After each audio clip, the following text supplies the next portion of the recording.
Hi, everybody, and welcome to another edition of Words, Images, and Worlds. This is episode maybe 193, something like that, 192, somewhere in the 190s. And I am delighted on this episode to be talking. Can I use the word legend? Is that okay? That Uh, that doesn't apply. okay, all right. Comics creator, teacher, editor, publisher, and literacy advocate. I think I can say that based on some of the things that we'll talk about. Carl Potts. May I call you Carl? Is that Yep, all right? that's Mr. Potts was my father, All so right. just call me Carl. All right, all right. Sounds good. Most people out there that are listening probably know you primarily through comics work.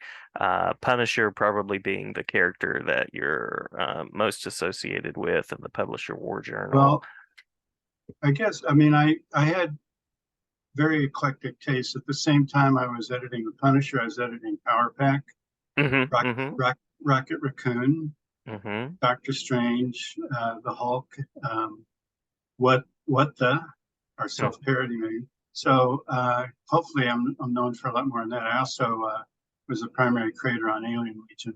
So I really Yes. like have eclectic tastes. So, Yeah, yeah. Well, that's one of the things that I love to say about comics on here, which is that they're not just one thing. There's so many types of stories, and you can be really eclectic. Uh, Even in the world of Marvel, the all the characters and titles you mentioned there, they have their own flavor and they have their own distinct take. Yeah. So what was it about the world of comics that drew your talents as a writer, artist, editor, and creator? well, I think like a lot, a lot of people growing up in my era, the comics were a big part of it. Back then, newsstand distribution had comics. Basically, you would run into them no matter what you did during the course of the day. You'd run into a spinner rack of comics either at the drugstore, the grocery store, bus stop, the candy store, barber shop, whatever.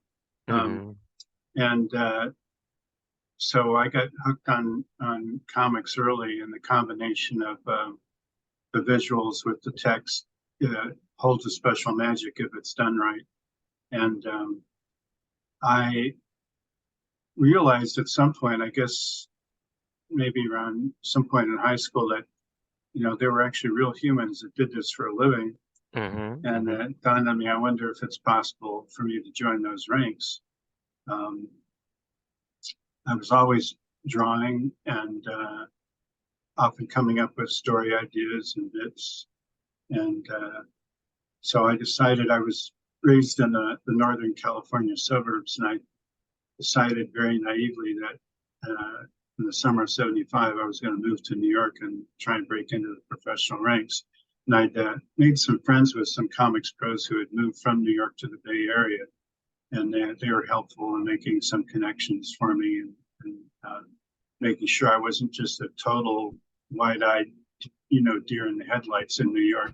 Um, and I got into a Marvel Show My Portfolio, and I showed my portfolio a couple years before at the San Diego Con to Neil Adams, who, after basically telling me the work wasn't worth commenting on, finally coaxed him into telling me what aspects to work on. And after he named basically every aspect of comics creation that there was, told me if I worked real hard for a year and a half, he'd be willing to look at my work again. So when I went to New York, I showed him my portfolio again, and he hired me to be part of the continuity studios team that was turning out these large black and white comics magazines for Charlton based on TV shows at the time: $6 Million Man, Emergency, and Hmm. Space 1999.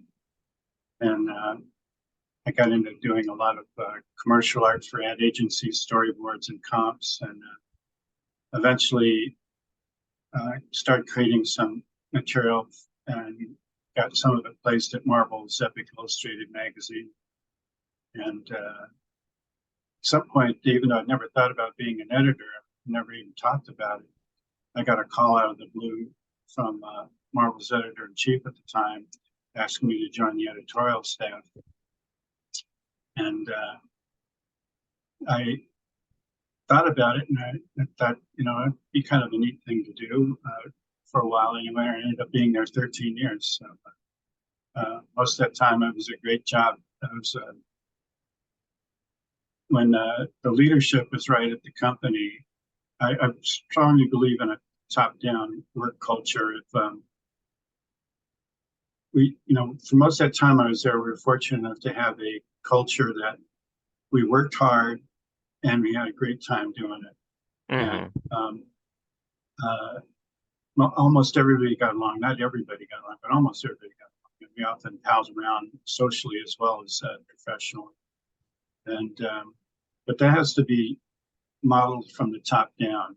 When the top changes, it's very difficult to maintain the culture in the other rest of the ranks. Mm-hmm. And that happened a couple times during my period there, and I could see the change and see how it not only affected the culture and the mood, but also the fortunes of the company. I don't think it's a total coincidence that Marvel's most successful publishing period coincided with the period that it had the best work culture. Yeah, that makes sense.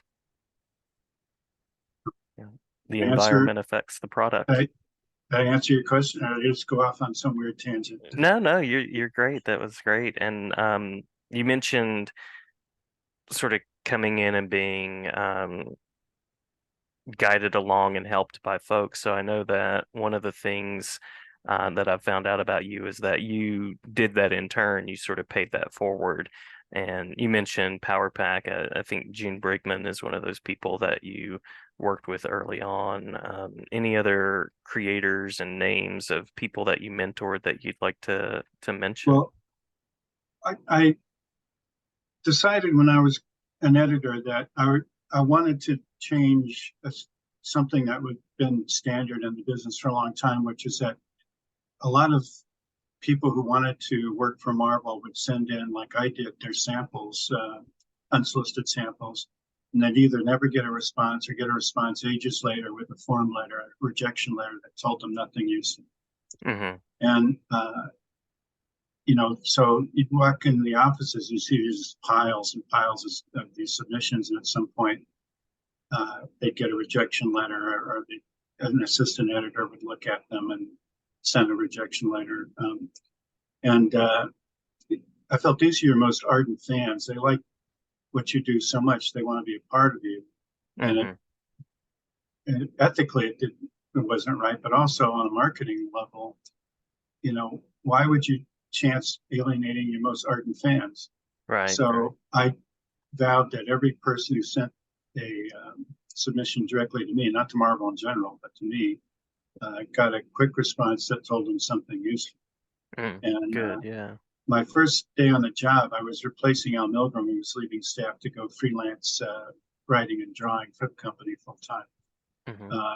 But he stayed on my first week there to help me get sorted out on the job. And that first day on the job, we were going through all the submissions that had piled up in his office. And my first day on the job, I discovered this guy named Art Adams. So I was off to a pretty good start there. Yeah. But I also would look at portfolios for hours and hours at conventions. And first San Diego I went to as an editor, I discovered Will Spertasio. Mm-hmm.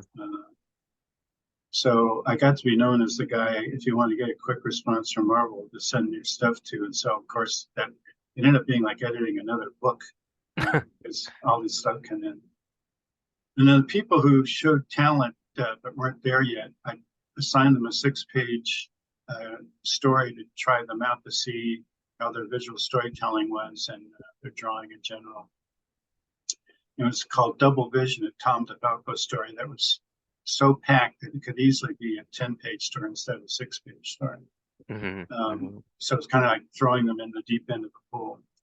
And I'd have them do layouts, and then I'd go over them and do overlays, and then go through the light pencils and then the finished pencils, each giving them critiques along the way. Sometimes they go into the inks as well. And eventually a system evolved that it was almost like a professional baseball team where I had my pros working on my monthly titles. I had Mm-hmm. my AAA working on fill-ins, annuals, one-shots, mini-series, that sort of thing. And I had my AA people working on this double vision tryout story. Mm-hmm. And so eventually when, someone got lured away elsewhere, the X-Men office had a habit of heisting these people that once they got that popular. Instead of me, trying to rob from some other editorial office to fill the slot, I could often bring someone up from the farm system that I've been developing. And that worked out pretty well for the most part. Yeah, yeah, that's a very thoughtful way to go about that. And I'm glad I did because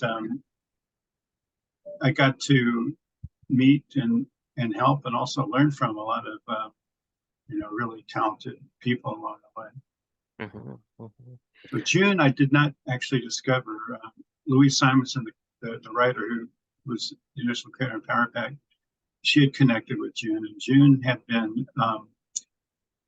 June was a relatively rare case of a comics artist who could draw really good kids. Mm-hmm. Mm-hmm. If you ask most really good comic artists who are used to drawing, pretty bombastic, hyper heroic representationalism, I call it, and that's going to draw a kid. It's not going to be pretty. So she's a great kid. She'd gotten training by drawing portraits of kids as a summer job at a big amusement park down south, but not caricatures, but actual representational portraits.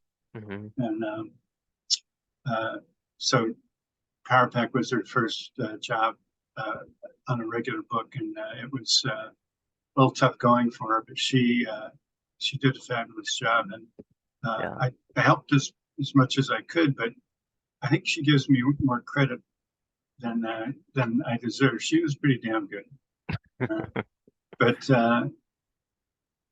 it's a kind of interesting story with I tell my students at School of Visual Arts that you should always be as versatile as you can in the subject you draw well. And I give that example of drawing kids. Her career was launched because she could draw kids really well. Mm-hmm. And then when she decided finally to go do some other work, branch out, Louise Simonson and I were sitting in my office one day trying to figure out who the heck we're going to get to replace June.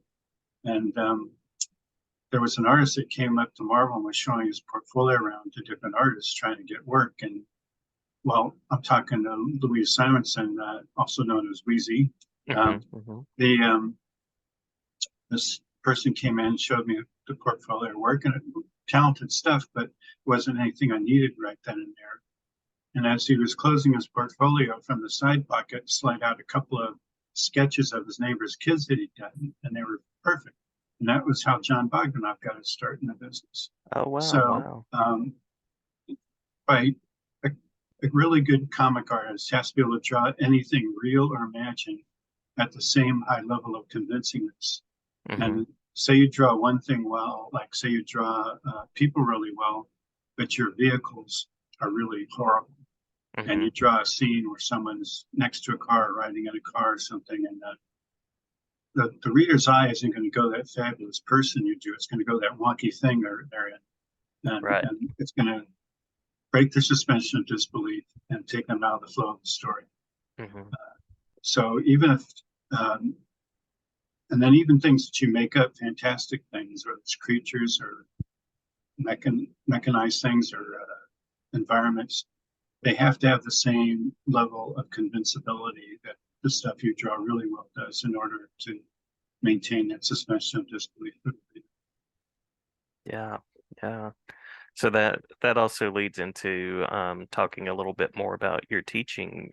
What was it that led you from the world of publishing to the world of teaching? And I ask that as a teacher and as someone who loves teaching as well. Well, I guess the mentoring I did at Marvel was kind of the first step along that path. And then for several years after I left Marvel, I was for several years creative director at a non-profit nonprofit education company here in New York that basically focused on middle school programs because in New York, the dropout rate in high school was horribly high. Mm, And I figure the real time to try and catch them and get the kids caught up would be in middle school. mhm, So they worked on a number of literacy programs there and also some civil rights programs. And often there were short animations that went along with that, and other kind of comic-like material as well. But that was kind of fun and rewarding work for a while. But at some point, I was talking to someone I'd worked with in the comics field for a long time, and Klaus Janson, who had mhm, been a longtime teacher at School of Visual Arts. And I mentioned how much I was interested in teaching. He goes, I think, you go to SCA. So he put a word in for me with the chairman of the department. And I started teaching there. And I initially started teaching senior portfolio classes there.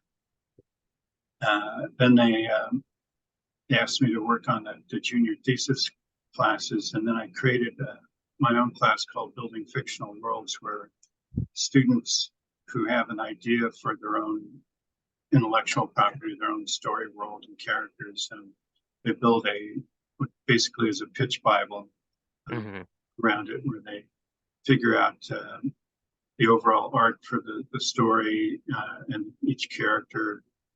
They not only design them, they have to write their bios and their background and what their conscious and subconscious needs and desires are, and internal and external conflicts that go along with that.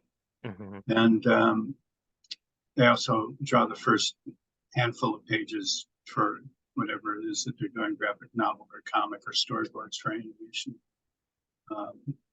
And that class has become very successful. It's like it requires, I kind of chastise myself sometimes because it requires the most work per student in the class I teach. And it's become pretty popular now. The classes are usually full. Um, but it's fun to see, you know, these students come in with they've had all these nebulous story ideas kind of orbiting around their head for a long time, and they Mhm. feel they're fabulous, but they haven't really tried putting it down in concrete form or giving it any structure. And sometimes it's a real struggle for them to focus and create a real story out of all these nebulous things that have been orbiting in their brain. Yeah. And some are more successful at it than others, but generally, I think it works for the most part. The methods that I use in the class to get them, Yeah. it's rewarding. Hopefully, they think so too. Yeah. Yeah. I'm sure. And it sounds like you're a person who is committed to giving quality feedback, which adds to the workload, but is also it's so important for Yeah, that whole process or any process.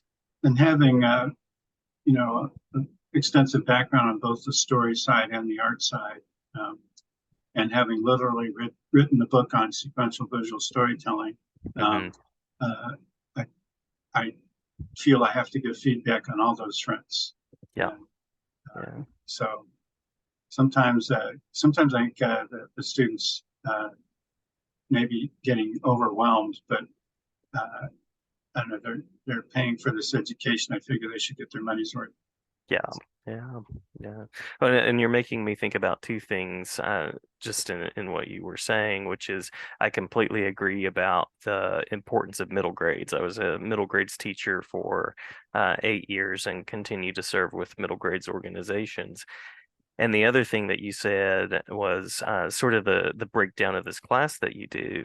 And it just reminds me that I don't know that there's anything narratively or in the world of literature that you can't practice in some way as a storyteller in comics. And thinking about the education side, I don't know that there's anything that I teach that I can't necessarily teach either with comics or through comics. Well, yeah, I mean, there there probably is, but I can't think of it. But the uh, there have been classes where there have been students who, for instance, did a comic about how to create different recipes they had. Mhm. And in theory, you could use that for, a step-by-step process for anything, whether it's a scientific, biological process or uh, any of that stuff. Uh, Mhm. you know, was it Will Eisner for years worked for the U.S. military doing comics that, um, you know, visually showed how to field strip and clean your weapon and things like that. Uh, Mhm. Mhm. so it, it's possible to, do something very clear with clear visual instructions uh, for a lot of topics. I'm sure there's a lot of super cerebral stuff that probably wouldn't go well. Just kind of like, long comic sequences that have big conversations. I remember one time seeing an adaptation of some Sherlock Holmes story Uh-huh. where it seemed like for dozens of pages it was Holmes and Watson sitting in chairs talking, Right. thinking, oh my God, you know, you've got to really use a variety of angles and compositions to make that visually interesting. Uh, Yeah. and but that's a challenge. Yeah. Nobody's rushing to do the comics adaptation of Waiting for Godot, I don't think. I don't think that's out there. Yeah. So as we're coming to the toward the end of our conversation, um, just a couple of closing questions and then anything that you want to add that we've not talked about. One of those questions is anybody in the industry right now, any upcoming creators or new creators or titles that have caught your eye that you'd like to shine a light on? Well, I'm afraid I don't keep up with stuff as much as I should. I occasionally go down to my local comic shop and look at stuff, and then the students often bring in stuff and show me. Hmm. But as for a comprehensive view, it's hard for me to make out. One of the things I do think that's just fabulous these days is that um, the graphic novel market has grown considerably, and since I like variety, the number of genres and subjects that are available out there has never been wider. Hmm. Uh, True. and I think that's really good. Uh, my guess is that, well, also, when I first started teaching, most of the students in my classes, the population was heavily male and mostly interested in mainstream.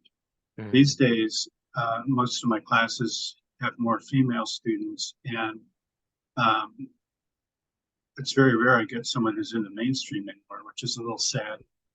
They're mostly interested in a very wide category called indie, which Uh-huh. covers a lot of territory, Yeah. or they're kind of manga or anime kind of influenced in their work.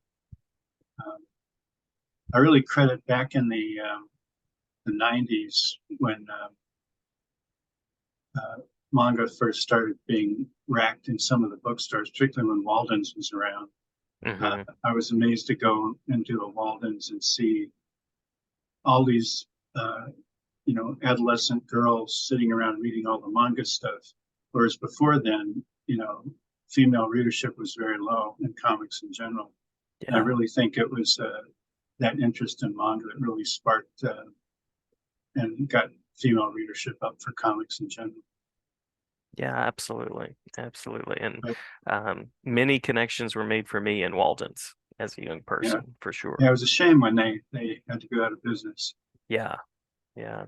Lots of time in the comics rack there, exploring as well as other parts of the store too. And I don't know if there's anybody in your audience that's interested, but amongst the classes I teach, in addition to the undergrad classes, I do teach continuing ed classes for School of Visual Arts. So, and they've been online since the pandemic started, and they never got offline. I'm not sure if we're going to go back to online or not because even though I really prefer teaching in person, the online classes allow anybody who speaks English anywhere in the world to take classes. So I've had students from Sri Lanka and India to Japan, Brazil, Alaska. You know, Yeah. they know we're within commuting distance to New York City. So I I wish there was a way to actually combine them both, but so far SVU says is I think one or two classrooms that are set up to do simultaneous in-person and online classes. Hmm. So Yeah. hopefully, maybe when they get that more of those up, I'll try that as well. Yeah. But Oh, sorry. Go ahead. I was just gonna say, if anybody's interested, they just go to type in SVA continuing ed, and it'll take them to the screen there. They offer classes and all the visual arts. Awesome. Yeah, that was actually going to be my last official question, which is ways that listeners can connect with your teaching, with any projects, events, or anything like that that you'd like to share about. That's the best way. I do post on Facebook. I think it's open in public. I haven't checked my settings yet. I'm pretty sure it's open. I had a Twitter account, but I hardly ever post on Twitter. Hmm. Same thing with Instagram. I've never used that yet. I need to ask one of my kids to set it up so it automatically springs to all of those platforms whenever I post something on Facebook. Hmm. But yeah, that's probably the best way. It's just check out Facebook or go to the SVA Continuing Ed site. Yeah, sounds great. And thank you for your time, the work that you've done in sort of building along creators and the work in literacy that you've done. Did I miss anything that you want to make sure to include? Not off the top of my head. All right, we try. We try. They're Yeah. brief episodes, but I try to be pretty comprehensive. So, yeah. Again, thank you so much for a great conversation, and I'm glad to share about your work, share about your teaching, and your mentorship. My pleasure. Thanks for having me. Absolutely.